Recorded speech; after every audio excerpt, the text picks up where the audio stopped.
Good afternoon, everybody. Welcome to this first EU press conference of the second week of COP29. I have alongside me for the European Commission, Commissioner for Climate Action, Wopke Hoekstra, and I have for the Presidency of the Council of the European Union, the State Secretary for Energy and Climate of Hungary, Attila Steiner. We will take opening remarks from both, and then we will get into your questions. And I will give the floor first to the Commissioner. Thank you, and ladies and gentlemen, here we are again. Truly happy to be here for what is my second COP as EU Chief Negotiator. And I'm intimately familiar with the fact that at the start of the second week, we have the moment where many of you write that, we're very far apart as negotiators. And let's address the elephant in the room right away. Yes, if you look at the geopolitical context, that is, of course, in the back of everyone's minds during these negotiations, the context is indeed difficult. But then again, when has it ever been easy? I truly believe that despite the grim geopolitical context, we can and should have a good result by the end of this week.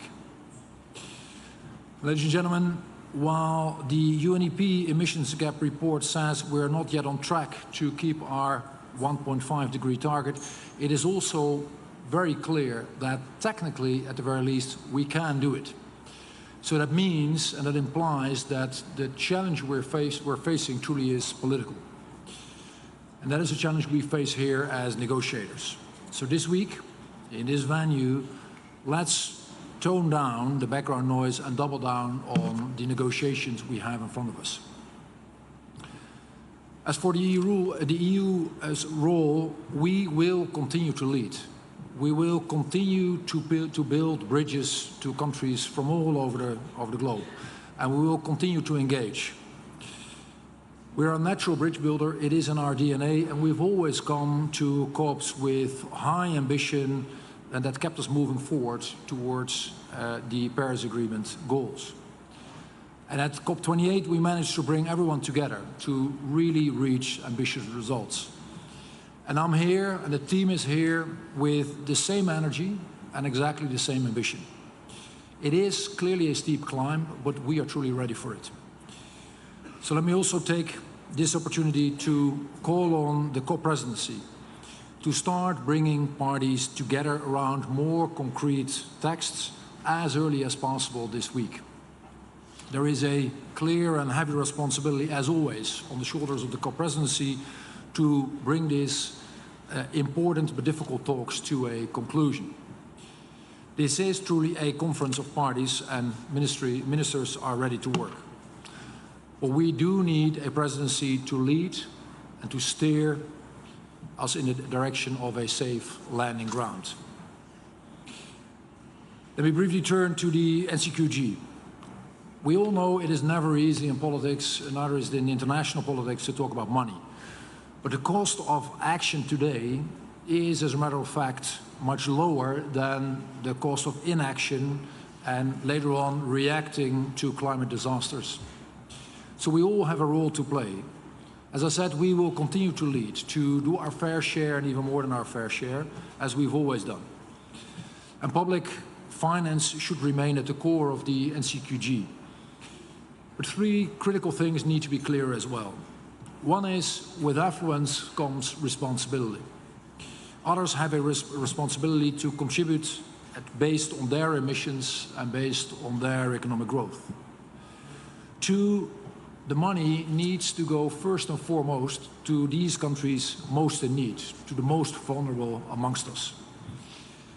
And three, the reality is that there will never, ever be enough public money from any source. So what we need to do here in this week is to have more resources on the table. And we're here to design a system that reflects these realities of our world. Economic and emissions realities.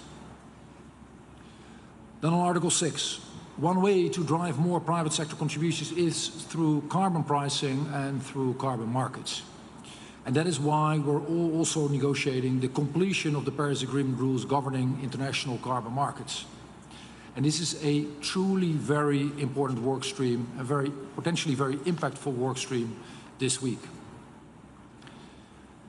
Finally, allow me to say a few words on mitigation.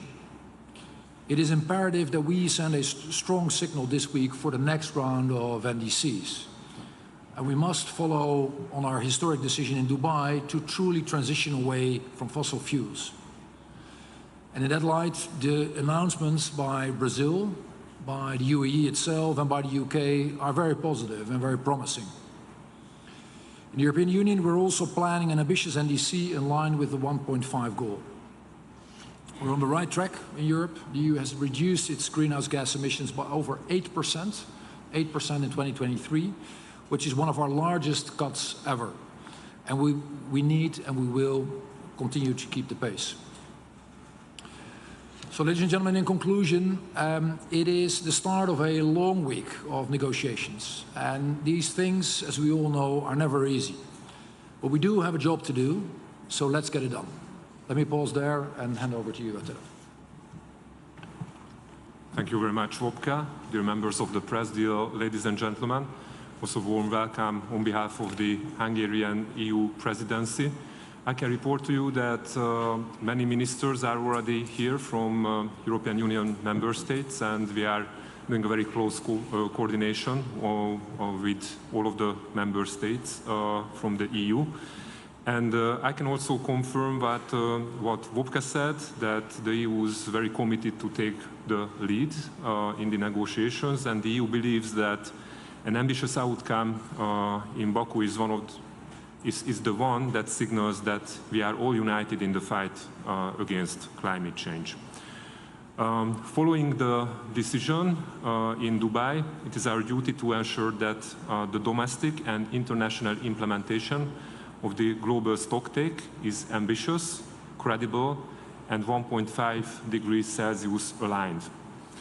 In this aspect, the message of the European Union is very clear. We need a substantive, ambitious, and robust outcome on mitigation. Mitigation with 3 priorities. Mitigation which follows up on the progress of the implementation of the global stocktake. Secondly, that recognizes the existing solutions on implementation. And thirdly, which sends ambitious signals on the practical solutions for the upcoming NDCs. And this is a clear priority for us and the outside world.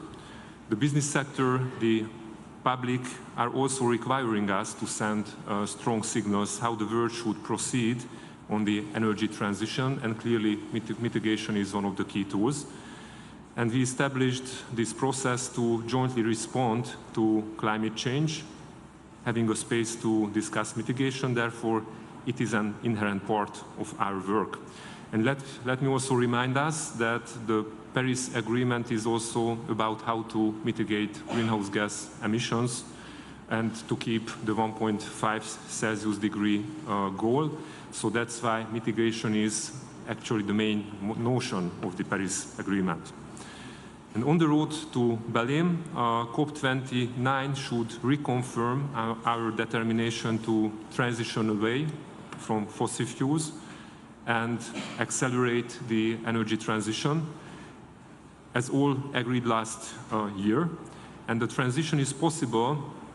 The EU's example is also showing that we have a continuously growing economy in the European Union. However, we managed to cut significantly emissions. And this transition is also necessary, and it concerns all the parties around the table and stakeholders around the world. On the NCQG, we need to increase the pace of our work during the second week, and I think ministerial engagement will be essential for the highly political elements of the goal that are basically structure, quantum, and group of contributors, in order to reach an ambitious but yet realistic outcome put together by a wide range of contributors in a sense of global solidarity. We are also hoping to conclude the negotiations under Article 6, as this would also mobilize much needed resources based on market mechanisms, while we ensure environmental and social integrity in the same time. We are also ready to continue making progress on the work on adaptation indicators here in Baku. So all in all, we are committed in the fight against climate change and available to work with all of the parties to achieve a successful outcome which the world expects from us. So we are here in Baku to deliver. Thank you very much for your attention.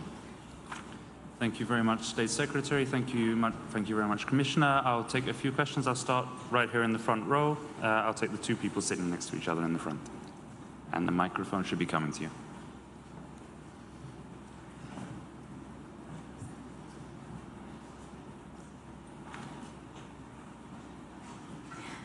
Victoria Seabrook, Sky News. Thanks for this. You talked about background noise and geopolitics being difficult. People here saying that they need a clear steer from the G20, but are EU leaders distracted by what's happening in Ukraine? How difficult is that making things here? Yeah, if you like. Well, thank you. And clearly, you know, the horrible war the Russians continue to wage in Ukraine is a huge thing all across European capitals. And we will continue to stand with our Ukrainian friends as long as it takes. And yet, the problem we face in terms of climate is not going away. It needs to be addressed in full by the world at large. So as much as it is imperative for Europe to work on safety and security and to help out our Ukrainian friends, at the same time we are here to deliver. And that is exactly the spirit, not only the European Union, but also all the ministers from the European capitals are bringing to this conference. We've just been in the room with them, and there truly is the spirit. We're here to lead, we're here to contribute, we're here to build bridges, we're here to engage with countries from the north, the south, the east, and the west. Okay, thank you, Commissioner. Yeah. Yes, next along the line.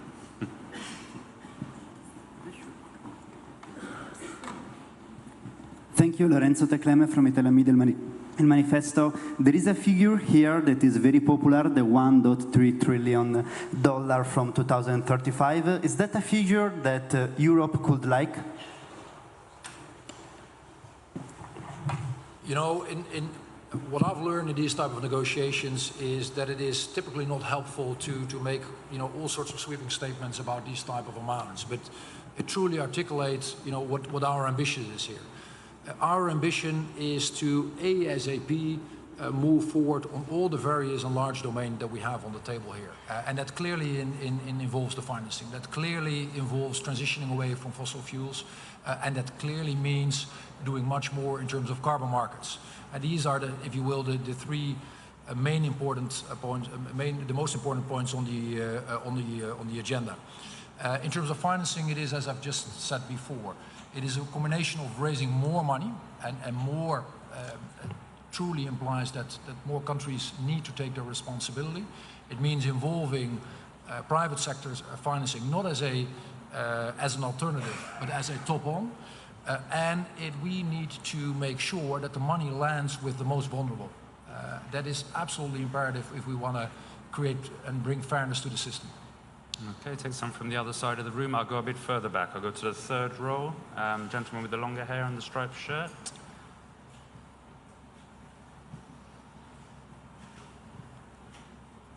Hi, I'm Josh Gabatis from Carbon Brief.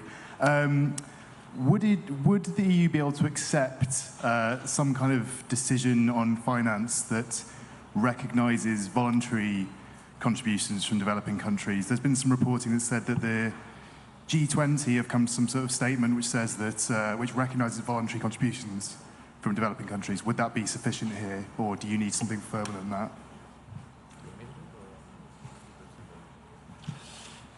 So, what is a reality in these negotiations, what is a reality that the world agreed on earlier on, is this categorization of developed and developing.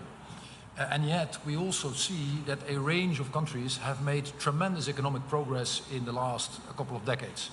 and good for them. I think it is an amazing achievement if you see what a range of countries have done. Our view is that, you know, with that affluence, with more economic growth, also comes the responsibility to do more in terms of burden sharing, because this truly is a global problem.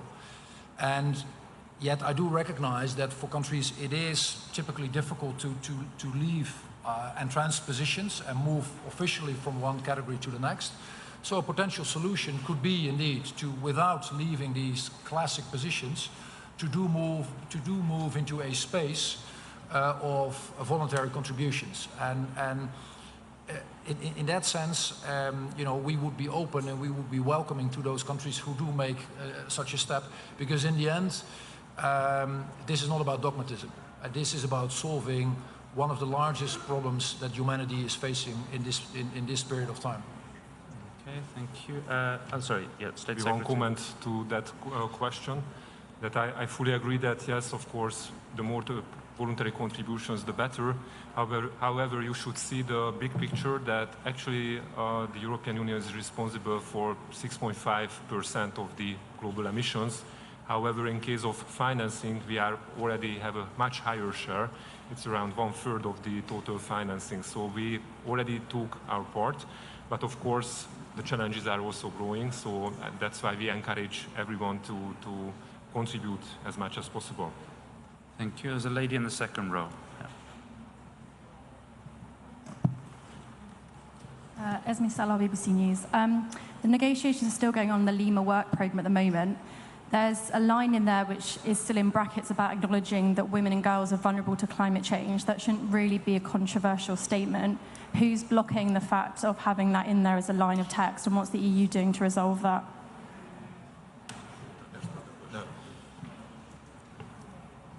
To be honest, the sound is not optimal here. I couldn't hear the exact line you were quoting, but in general, I think the negotiations, you know, are helped the most, you know, by not taking specific parts out and prejudging them, regardless of our own specific position. Also, in terms of bridge building, it typically doesn't help to pre-conclude them from this podium. If I may, just to compliment Commissioner, we did issue an EU statement on the eve of COP about prioritizing this issue, so I can send that to you if that's helpful.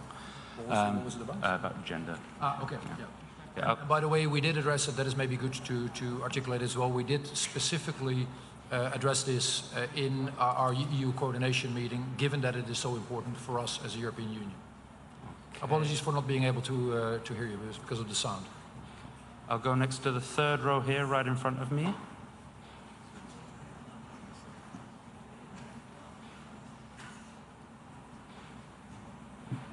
Urmi Goswami from the Economic Times. To follow up on George's question, is it enough for the EU that, you know, the certain countries that you mentioned who have become affluent are recognized as already putting in money through climate contributions for climate action in developing countries? Is that enough for the EU?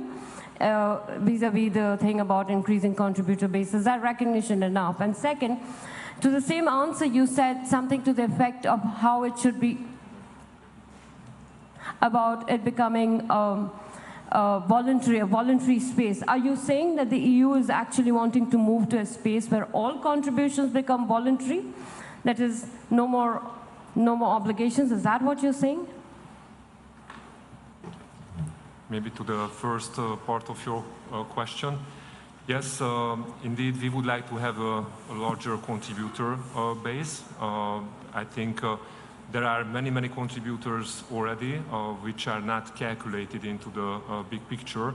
And also what I think has a clear potential, this is market mechanisms like Article 6, which can bring additional financing capabilities based on market mechanisms. So I think combination of many things that could help us to progress.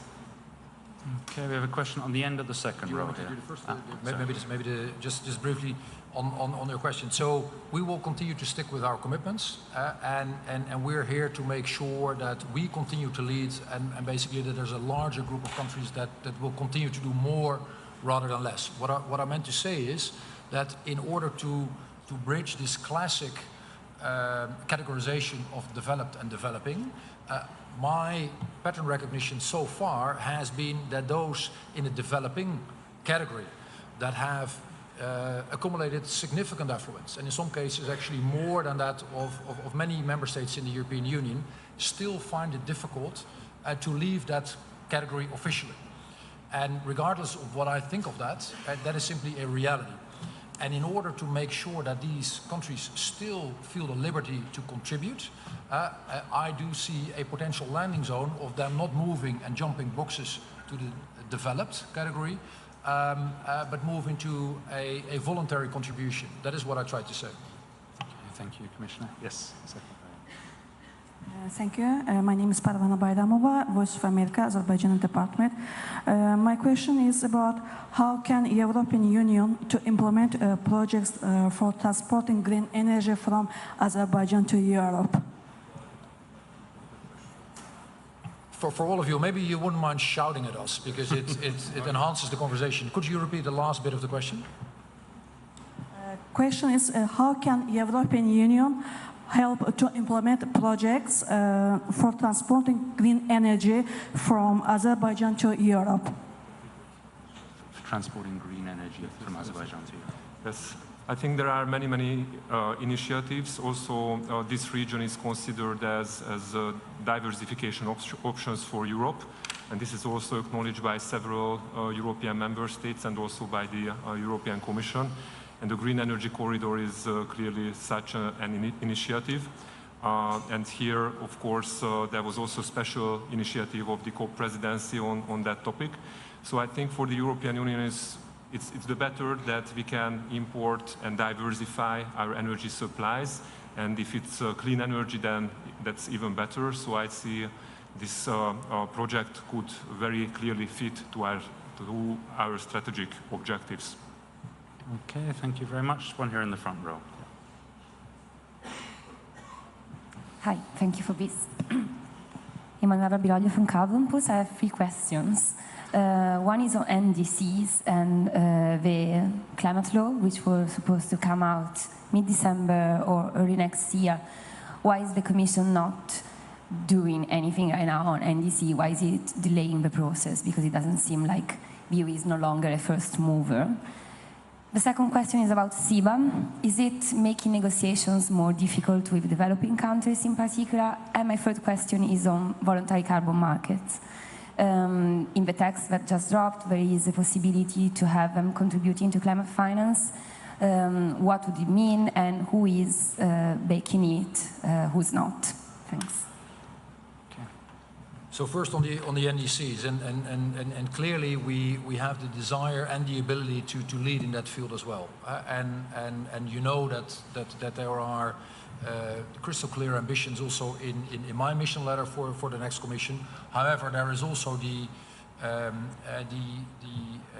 election cycle and the cycle of the new Commission getting into place that we have to deal with. That is a reality, by the way, that all geographies face, and that on the one hand brings renewal, but also gives always a bit of a time delay. But I trust that we will come up with something that is very meaningful and ambition ASAP. Secondly, on CBAM, my experience is that when you have a conversation with countries from across the globe, there is actually significant understanding that this tool is exactly there for the right reasons. It is a tool to prevent carbon leakage. That is the very nature of it. And what I always tell people is that the best CBAM is one that doesn't make any money. That has never been the objective. The objective is to make sure that carbon leakage from the European Union is being prevented, and that we make sure that overall the footprint of the world goes down. And what I think is very positive is that both on CBAM, but more generally in the domain of carbon markets, there's huge appetite. And there has been significant interactions with me, but also with all the great people working for the task force within the Commission to make sure that more countries embark on this. One of the most effective things humanity can do to tackle this problem is pricing carbon and moving forward in the second domain you're mentioning, carbon credits. Maybe one sentence on that, and maybe Attila has things to add.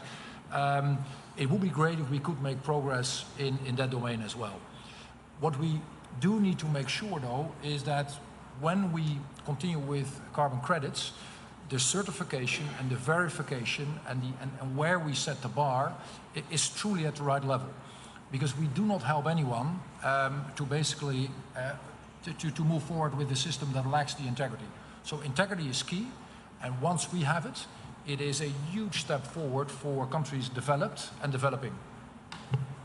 Maybe to add to this last point, I think a market works well if it works on a transparent basis and accountability is there and no double counting is there. So there's very clear rules, and then it will be able to mobilize very substantial market funds, which can be then achieve significant investments and reducing greenhouse gas emissions. Actually, in Europe, that works quite well with the ETS system, and we have also in several member states voluntary carbon markets additionally. So I think these are excellent tools to mobilize not only public funds but also market players' funds. Okay, I think we have time for one more. I'll take the gentleman who's standing on the side, holding the camera. BBC News Azerbaijan Service, Fard Hasanov. And my first question is about what are your hopes about signing the final agreement on the financing the underdeveloped countries, which is a major topic of COP29 in Baku during this week. And the second part of my question is about Trump is expected to withdraw his country from the Paris Agreement. How it will affect the climate talks and effectively, and especially EU's policy in this regard. Thank you so much. Thank you. So in terms of our hopes and the financing, as I said before, it is imperative that the world raises more money, particularly for the most vulnerable.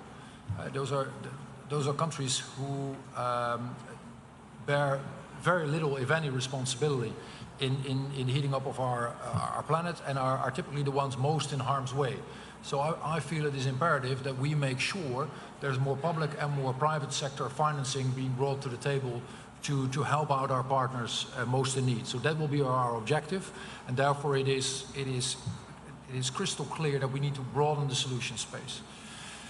Secondly, what I would very much hope is that we can keep the integrity of this conference and this spirit of cooperation for all nations across the globe together, because this truly is a global problem we're facing. And therefore it is absolutely critical that we keep everyone, certainly those in a position of influence, of power, of clout around the table, and ready to engage here with all of us. Thank you. Okay, if the State Secretary doesn't want to add anything, I will bring it to a close there. Just to already give you a heads up, we will have another EU press conference on Wednesday afternoon at 2 o'clock with the Commissioner and the head of the European Parliament delegation. And of course, we're here to help you with any questions that you have during the week. Thank you very much, Commissioner. Thank you, State Secretary.